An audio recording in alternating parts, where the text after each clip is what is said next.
Welcome to Healthy Living with the Bourgeois. Today, I'm going to be your host. My name is Jesse Bourgeois. I'm joined here with my wife, Chantal. And today, we're going to be talking about a new program that I have coming out for the spring of 2023 called Skies Out, Thighs Out, and it's a lower body muscle building focused program.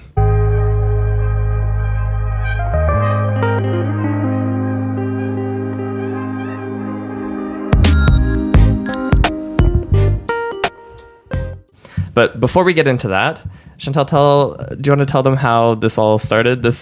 Our morning? Our morning today. Yeah, so it's about like 7:30 on Friday morning. And got our coffee, got all ready, dogs calm, laying down. We're like ready to sit down and do this. Yeah, we have our coffees and the table got bumped and then coffee went everywhere, all over the laptops and phones and everything. So she's being nice. I bumped the table. You did. And got coffee all over everything. Yeah. So we're cleaned up. We still have a pretty full cup of coffee. Yeah. So I'm happy. It's like, so now we're ready to go. Yeah, the reality of wanting to do kind of like a podcast with our situation, a big question that we had of making this sustainable was, when are we going to do it? How's it going to fit into our schedule and everything? And at this particular moment, it's come down to getting up at about 5 on a Friday morning so we can do it before we go to work. Yeah. But it's fun. So anyways, Skies Out, Thighs Out, lower body hypertrophy, and hypertrophy just means muscle building. I might use that term quite a bit today. Muscle building program. Still has stuff for the upper body, but it's going to particularly focus on building the lower body muscles. So we're talking glutes, quads, hamstrings, calves, and core to an extent. There's not as much of a focus on core, but it's included sort of in that. So I'm going to talk a little bit, just as an introduction before we get into things, a bit about sort of what the program, how it's structured, as well as who it's best for. So I'd say that this is kind of a beginner to intermediate style program. There is a little bit of variation on how you can adjust the program in order to make it appropriate for yourself. But if you are a beginner, probably not the best bet. On my website, which will have links to all of this stuff in sort of the description section of this, but on my website, jessebourgeois.ca, I do have a free beginner program, just so you know. So you can go on there, you can download that program, go through it, kind of get comfortable with the movements, and then you could progress onto this program here. So it's kind of that beginner intermediate. It's broken down into 3 blocks, 3 4-week blocks. So it's a 12-week program. The first 4-week block has 4 training sessions: a lower body, an upper body, a lower body, and an upper body. There's some samples of how to sort of structure your schedule in the program, and all of the volume is calculated in that. We'll come back to volume and why that's important a little bit later on. The second 4-week block goes up to 5 workouts a week: a lower, an upper, a lower, an upper, and a lower. So 3 lower body sessions, 2 upper body sessions. And the third 4-week block has the same, just a little bit of change in how those workouts are structured, so that it's throughout the entire program progressively overloading the muscle, so you get this sort of continued progression as you go. Every 4th week is a deload, so it's a week where you just kind of scale back, let your body recover. You're still doing the workouts, but just at a much lower intensity, and it's all guided through in that program itself. A little bit later on, we're going to talk about more of the specifics, and we're going to go through the program. I would recommend, if you're listening to this, great, and we'll go into as much sort of oral detail as we can about the program itself. But if you can watch this on like YouTube or something like that, it will be beneficial, because I will put up some visuals of what the program itself actually looks like.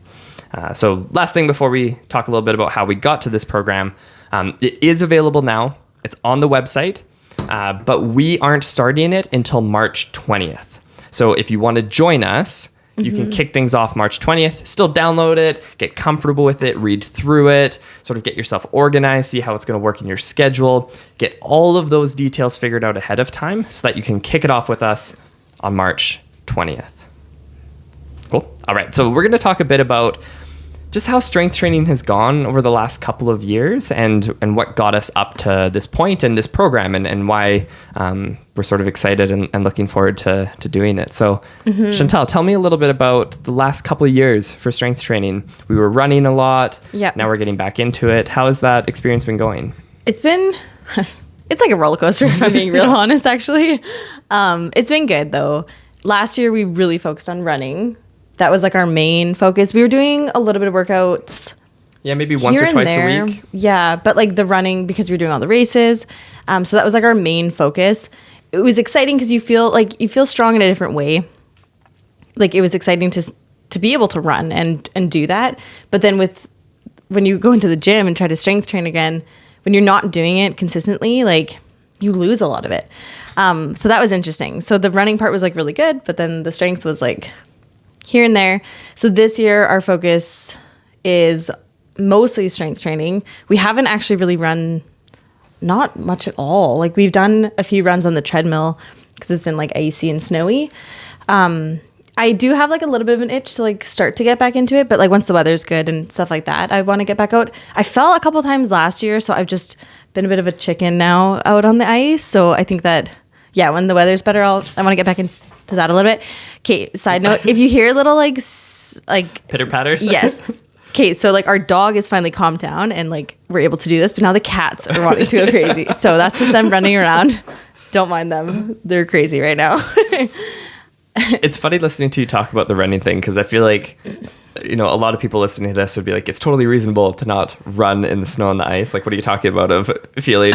But when you're in that, like, I'm a runner mode, it changes the perspective a little bit. And you're like, oh, like I should be running all the time. And I don't know for you, but that relationship wasn't the best for me over the last couple of years. And it's part of the reason why this year I wanted to transition a little bit and focus more on strength training was I felt very obligated to be running all the time. Yeah. By the end of it, I was feeling that it was like more of a chore of like, I have to do it because we say like we're runners, so we have to be running. At the end, yes, absolutely. And also like I've had a love-hate relationship with like the app Strava where you like track all your runs and it has like your PRs when you reach one.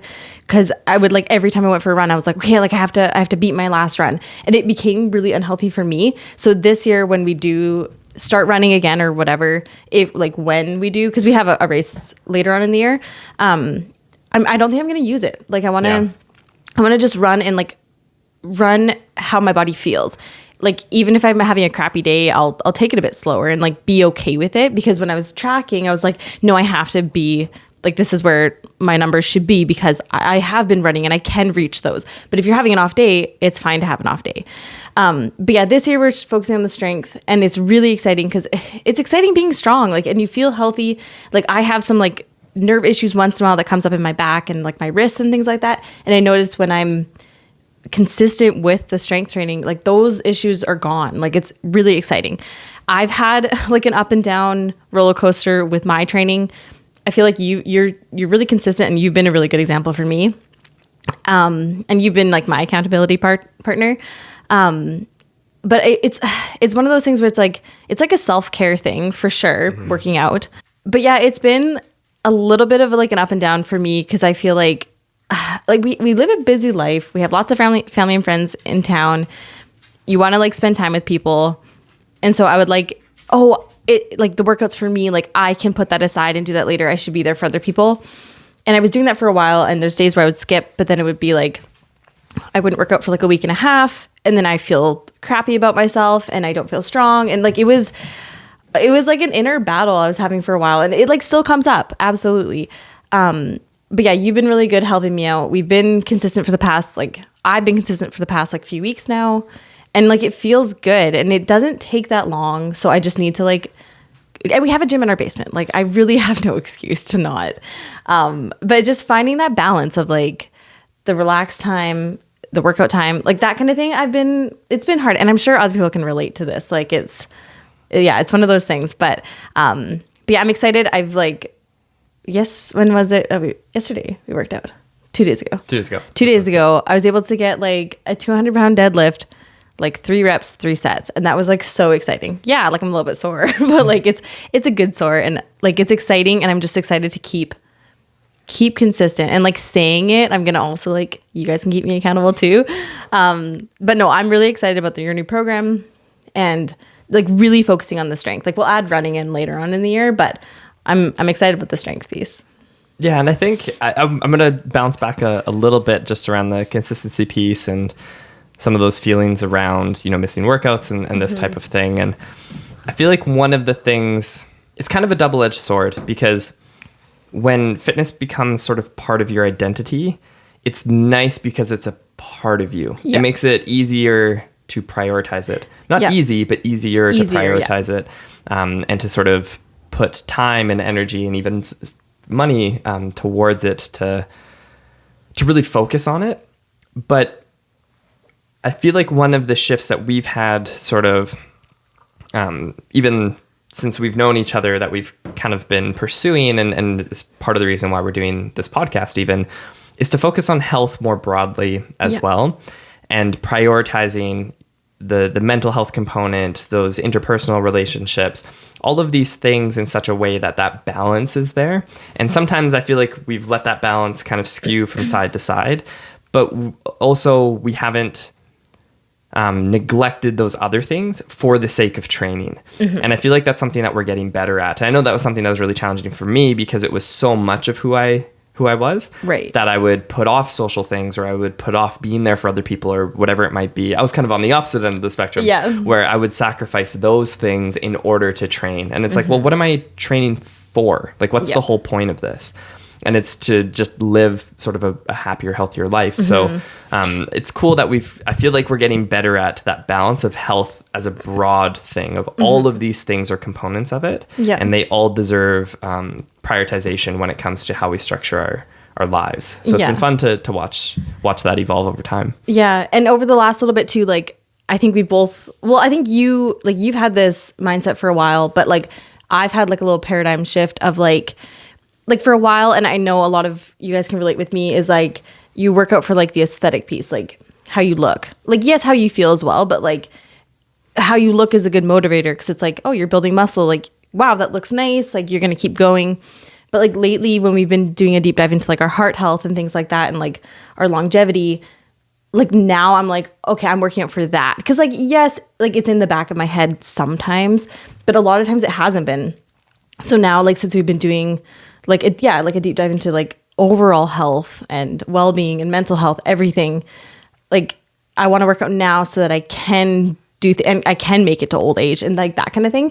So that's been really fun too. And like, it's been a different shift. So now it's like, I think it's a little bit healthier of a view for me personally too. Cause like, then it's not so much of like how you look. Cause that's kind of like a vain way to go about it. And I don't think it's super sustainable, because your body is going to change as you get older and like all those kind of things. But if you're like looking at your overall health and like thinking about the insides, like your heart and all those kind of organs, and like you're working out for those things, and that you can like live longer and enjoy your life longer and socialize, like, like it's been, I want to, let's actually dive into that a little bit. So this program is sort of hypertrophy focused. So people will get stronger on it if you're pushing yourself sufficiently hard. Yeah. But it is mainly around kind of that like muscle building aesthetic type of piece. So it's one of these things where this type of internal dialogue that maybe we can even have between the two of us, I think is really cool, because there is that motivating factor of seeing physical changes. But it's really important to remember that that's not the only reason why we're doing it. Yeah. There's always this sort of like underlying component of these other physiological benefits that happen with hypertrophy or muscle building style training. The aesthetic changes really should be viewed as kind of that like icing on the cake. Yeah. And if the relationship with it is good, can lead to some of those like psychosocial improvements, some increased confidence, some sort of body image improvements, these types of things. But it's a really fine line. In research, we tend to see that transition really start to unfold when people start competing. So when people start getting into physique competitions, there seems to be a little bit of this, like, as people work out, if it's for like aesthetic purposes or strength or whatever, even cardiovascular endurance type of training, we see this improvement typically with mental health, with body image, with all of these types of things. when people start to focus on it in a competitive sense, it tends to be when all of those things start to teeter back down. Sometimes, and not, I'm speaking generally just through research. It's not going to be the same for everybody. But there's this trend on when body image and these things start to come down, body dysmorphia levels start to go up. Young men who compete are particularly high with the body dysmorphia of feeling like they're always sort of like don't have muscle. They're always trying to put on more muscle, more muscle, more muscle. And with women, there tends to be this thinness type of body dysmorphia happening where they're very healthy and very thin, but they think they need to be thinner and this type of thing. And it's really challenging. And those types of things are I mean, there's so much that goes into it, from like the cultural expectations. Like it's a complicated thing. But there has been a big push from exercise scientists that I really like. And it's around this idea of like, your physique can be, you can put a ton of focus into it, but if your mental health isn't there, it's not going to do anything for you. Those two have to sort of go together. And in the disclaimer in this program, I actually mentioned that of, why are you doing this? If it's around sort of a negative relationship with body image, it might be a good idea to seek some support and to talk to somebody and sort of explore, where is that coming from? Why is that the case for you? But there's also nothing wrong with pursuing aesthetic changes if that relationship is in a good place. So it's neat to hear you talk about that, because it's one of these things where I think we do kind of have to navigate those waters in such a way that is good for us. And that I see us sort of as an individual, because it's going to be specific to you. Yeah. And I like the view of like, it's not what your body looks like, but it's what your body can do. Yeah. Like if you can go on a big hike with a bunch of friends, like look how strong your body is, not like, look what my body looks like. I like that shift. And like, I work with kids, so I'm always trying to be a good example to them. And like even with soccer and all those things, it's like, it's not what you look like, but like, look how strong your legs are. That's what you can do. Like you can kick that ball really far, and like trying to make that shift. So I'm trying to like live it out so that I can be a good example to them. And yeah, like I think that's really important. Yeah. Yeah. And I'll admit, I just want jacked legs. There's a part of me that just wants jacked legs. No, I totally hear you. And I do think you can have tiered focuses where there's the most important focus and the most important outcome. And then there can be these things that are for yourself. Yeah. Having, presenting yourself in a nice way with your clothing and your hygiene and these types of things are a lot of the times we sort of perceive those, if the relationship is healthy, as being forms of self-care. I view sort of physique related exercise to be very similar. Yeah. It doesn't have to be a negative thing for yourself. It can have a ton of benefits that come with it.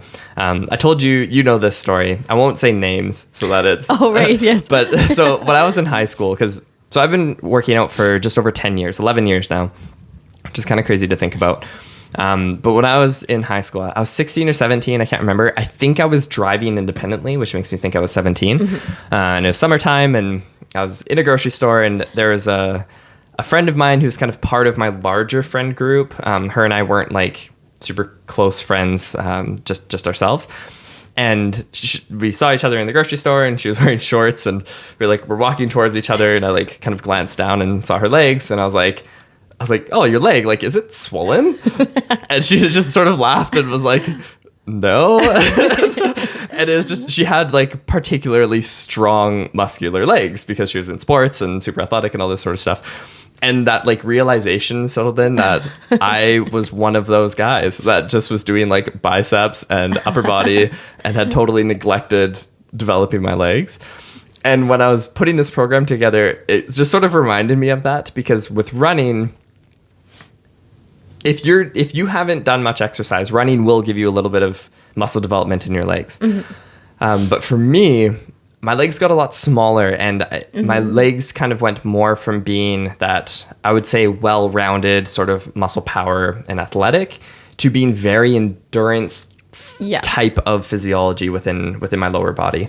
And I wasn't training my legs very much because if I trained them, they were super tired, and then it was hard to run effectively. So I was only doing maybe one day a week, maybe 3 to 5 exercises for legs. So it just, when I was putting this program together, I was like thinking of, I want to get my legs a little bit bigger and stronger, more athletic and this type of thing. It just reminded me of that sort of like 17-year-old me realizing of like, oh, that's what like strong muscular legs look like. And I wonder if she'll see this and comment if you remember this interaction. That's hilarious. But yeah, so it's just kind of funny. But. Yeah, but like you said, like it's as long as it's a healthy relationship. Like I as well. Like it's nice to look like you have muscles and all that. But like you said, it's like the icing on the cake. It's like a bonus. Mm-hmm. Like overall health, and then you look nice too. Like that's And I think it's important to think of the bigger picture. So like I put these out, they're 12-ish weeks at a time. But there's a lot more happening behind the scenes. So they call them, so there's a macro cycle, which is like the long-term plan. Olympics is a good example. They have like a 4-year macro cycle, right? We break ours down into a year because a year is a nice number and you can kind of like progress from year to year and track that change and that type of thing. Mesocycles is the next tier down, and those are blocks that are shorter than a macro cycle, but have sort of a handful of weeks in them. Classically, they're like anywhere from sort of 4 to 12, even sometimes up to like 20 weeks long. And various mesocycles make up the macrocycle. Mm-hmm. Then one layer down from mesocycles, you have microcycles. And that's the like day to day or week to week. So you get this kind of like tiered thing, right? But we figure out the goals for the macrocycle, which determine the goals of the mesocycles, which determine the goals of the microcycles. So the year plan, that goal helps sort of dictate what these programs are going to be focused on, which help dictate sort of what the individual workouts are going to be. With strength training, eventually you will plateau unless you build some more muscle. Mm-hmm. So it's like, yes, I'm sort of spinning this program in such a way that it's for like these aesthetic changes and it's around like muscle building and this type of thing. But this is also setting us up for more dedicated sort of strength and athletic training that's going to come after the fact. So what people sort of, I guess what you're not seeing is that after this, when we build all this muscle, then we're going to train it for strength and explosiveness. Mm-hmm. So there's kind of this relationship because these things all work together. They all kind of help benefit one another. From that health perspective, just having tons of muscle is the most useless thing. Having tons of strength, you can never really be too strong because as you get older, that strength starts to decline. So the higher that is to begin with, it takes longer for it to teeter down. Muscle mass in particular doesn't seem to have that same benefit. You want enough that as you get older and you start to lose muscle mass, you still have some. But where that gets complicated is that muscle mass and strength have such a strong cohesion that we're really talking about extremes. Mm-hmm. People who are like very focused on just puffing up I hate that term, puffing up the muscle. That's not a good way of explaining it at all. I retract that. People who are really focused on, building muscle, but don't put an emphasis on strength, for lack of better terms. That sometimes in extreme cases may not actually be giving them a whole bunch of benefit. It would be a little bit better to have more of a balance of building building the muscle, to lead into developing more strength and having cardiovascular as like this nice, well-balanced program. And that's the mission with all the stuff that we do. Getting those sort of goal-specific adaptations that we want, but always prioritizing health as a component of it. Mm-hmm. Cool. And that's what we got here. So now let's talk a little bit about the specifics of the program. So we're going to kind of be looking here because I have it on my computer. I will be putting some stuff up on the screen. So like I mentioned, it's a beginner, intermediate level, skies out, thighs out, hypertrophy with a lower body emphasis. So glutes, quads, hamstrings, and calves. At the bottom of the cover, you can see that the programs that I have, I put this sort of slider scale to tell you, like, is it more just kind of like general physical preparedness or like health focused? Is it more strength and power, or is it more hypertrophy or muscle building? You can see that with this program, it's kind of more in that sort of like general health, but mainly hypertrophy focused, that muscle building focus. There's a table of contents because this ended up being a much longer document than I expected. Like 33 pages. Yeah, so it's 33 pages long, but I'm going to toot my own horn a little bit here. He did a really good job. This is I'm the most proud of this like as a free program I've ever put together. I think it's the best one by far. Not just from the workouts themselves, but how it's packaged and presented and kind of the thought that went into it to making it usable for folks. I'm really happy with how it turned out, and I really hope people check it out because I think it's really good. Okay, anyway. So the first couple of pages after the table of contents are just some introduction. Talk a little bit about, what sort of led this program into being, some of the aesthetic sort of goals of the why behind the program, and then some of the health goals of the sort of why behind the program itself. As a disclaimer, again, if you have, it's always a good idea to talk to your primary healthcare providers when you're doing, changes in exercise, nutrition, that type of thing. I have a little section there right below the disclaimer talking about the importance of recording your workouts and some options for how to do that, how to track your workouts. I honestly think that might arguably be the biggest mistake that people make. They don't track their workouts, so they don't know if they're progressing or not. They don't know if they're using the same weight every time. Yep. They don't know how sets felt. They're just kind of winging it every time, feeling it out as they go. That's great for beginners. There's no problem with that. But as you get a little bit more advanced, it is a game changer to actually focus on recording your workouts. It lets you know where you've been and how to determine where you're going. So it's super important. And then at the very bottom of that disclaimer page, there's a link to a Facebook group, which we made, that will help sort of people who are doing this with us. So if you start on the 20th and you're doing this program with us, I encourage you to click the link on there, join the Facebook group, and we'll be sort of helping people along the way, answering questions, give some sort of community support. Really fun. Leading up to this since September, I've had a small group doing my programming with me, and we've just been communicating by email. And it's been really great, but I get a lot of the same questions sort of multiple times. So a Facebook group is really nice that way because then everybody can see those questions. We can all sort of chime in, answer. So it's just a way for us to connect as we go. So I really encourage you to click the link and sign up in that Facebook group.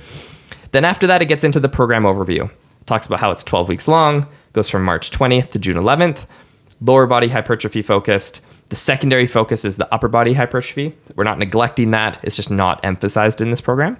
And it's 3 4-week blocks. The difficulty level, again, that kind of beginner, intermediate. If you follow it strictly, I would argue it's more intermediate, but you can customize it, which we'll talk about. There's volume calculations. Now, the reason that we did volume calculations is that we know for hypertrophy or muscle building, there's a sliding scale of how to accomplish that. Intensity and volume. If you're doing a lower volume, the intensity needs to be very high. Meaning if I'm doing bicep curls, I'm pushing to the point of failure or close to. That's high intensity.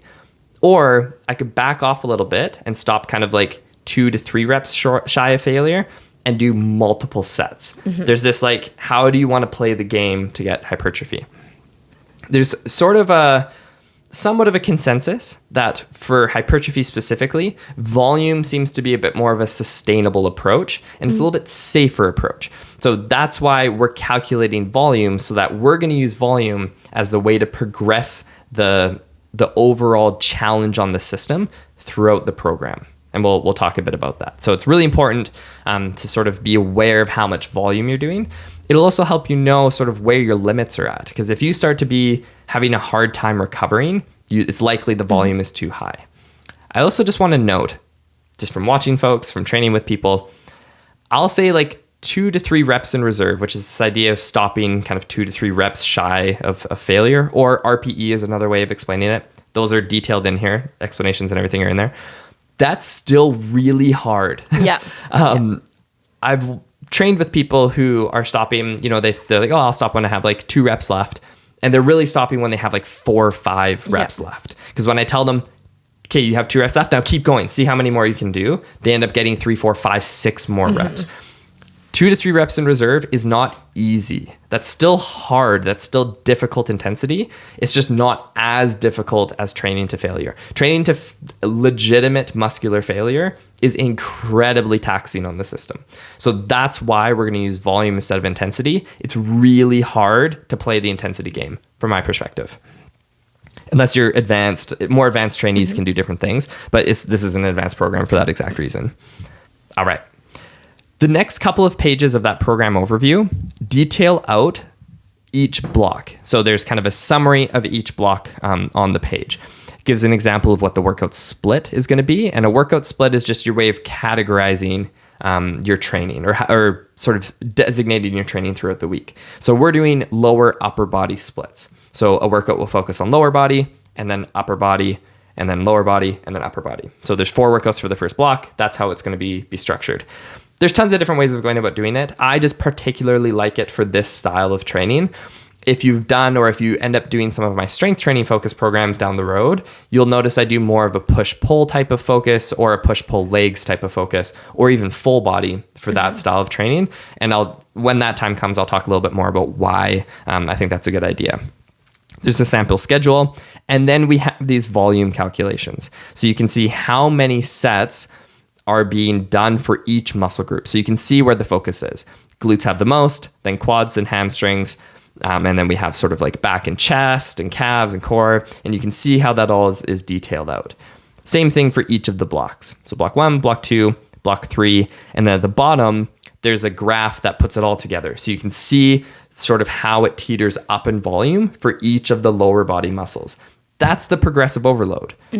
That's how we're going to progressively tax the system or put stress on the muscle so that it adapts and builds more.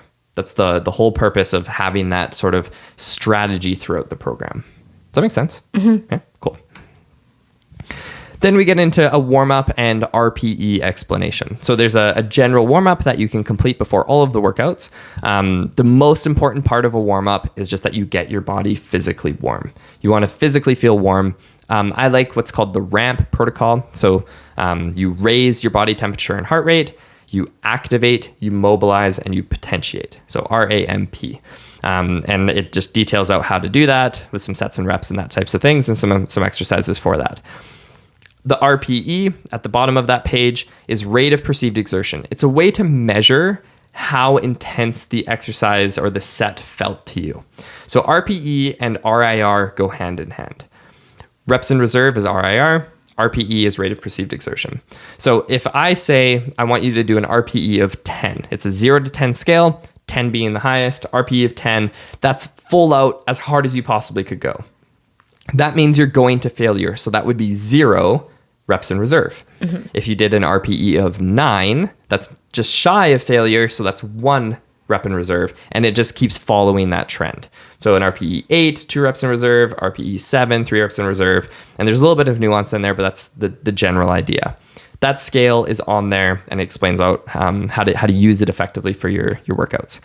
Then we get into block 1. And basically from here forward, it's just explaining all the workouts.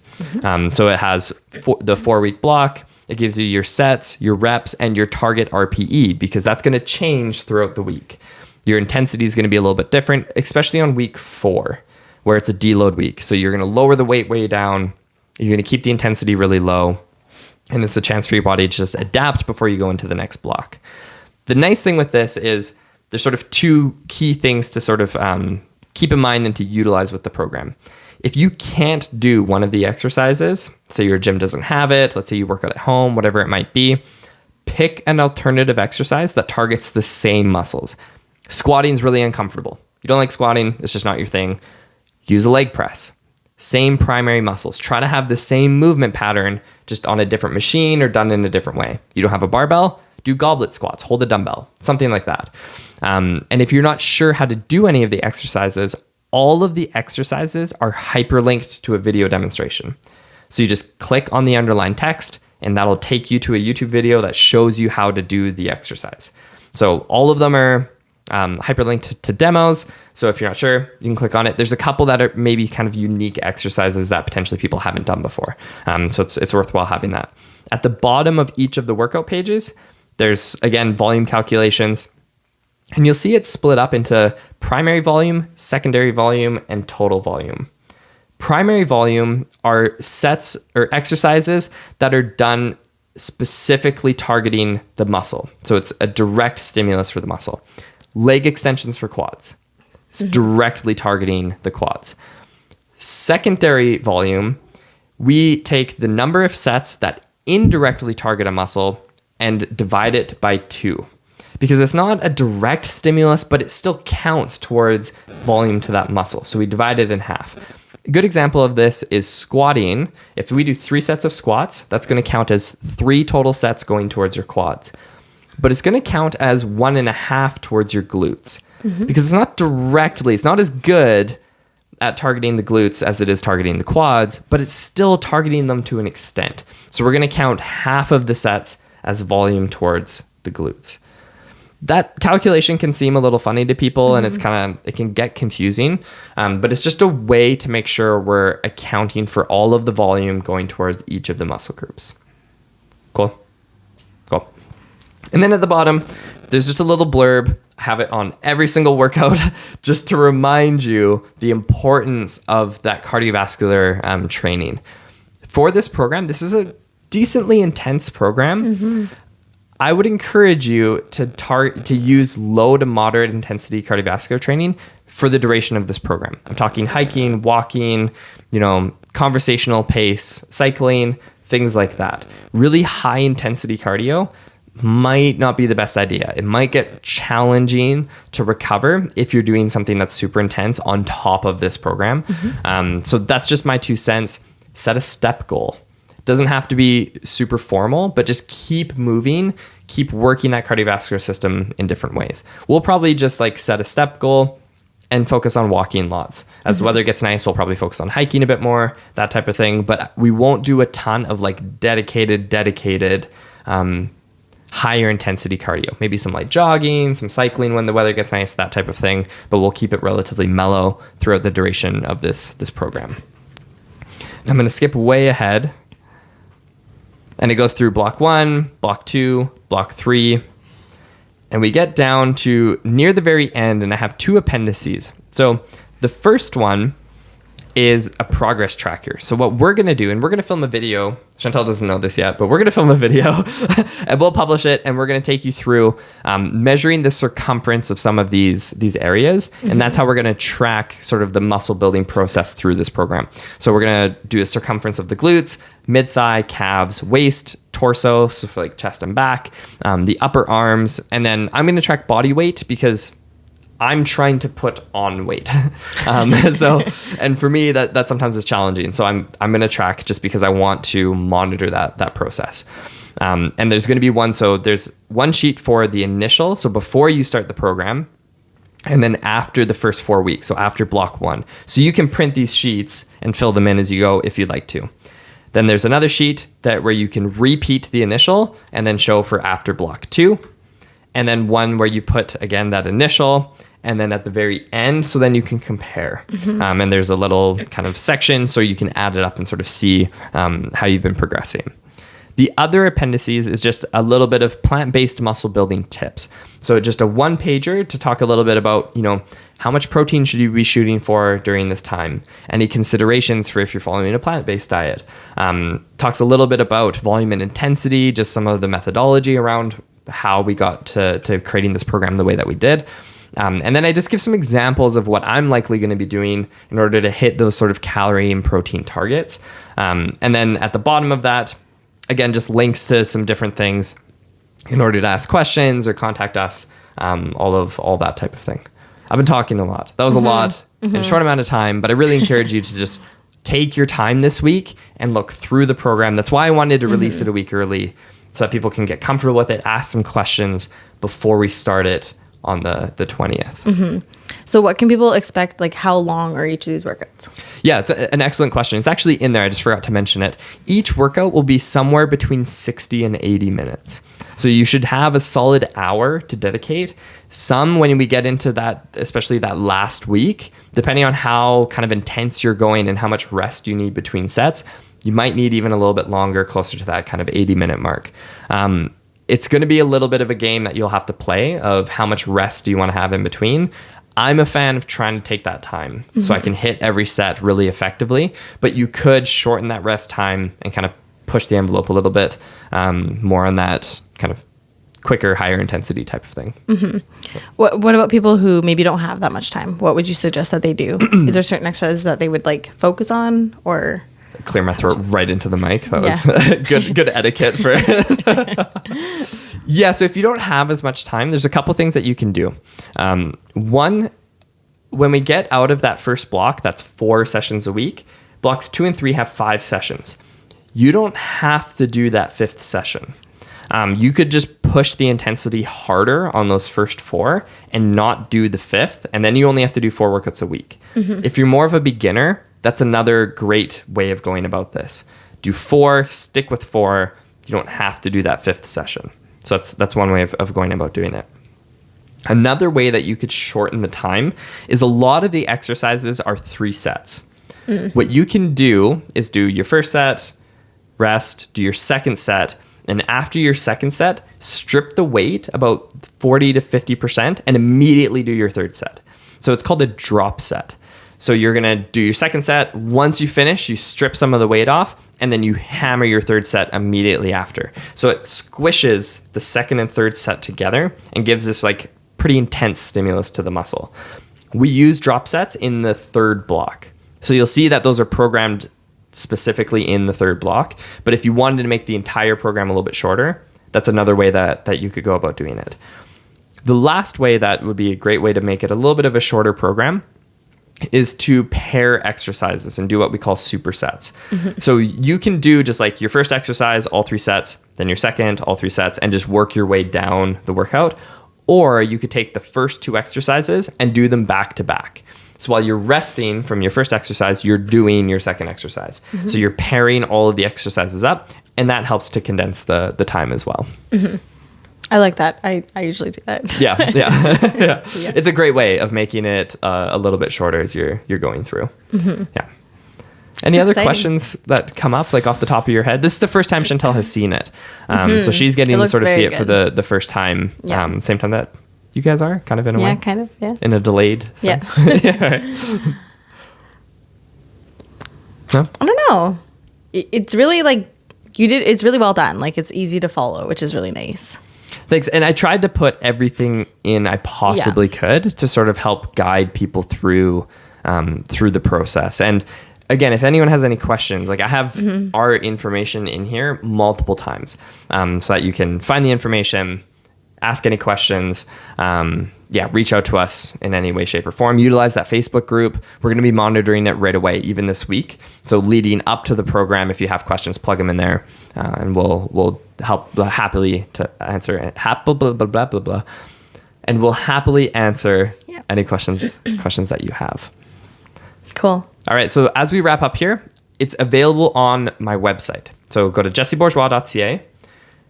Go to programs. It's just like a quick little scroll just after the sort of title page. Scroll down a little bit.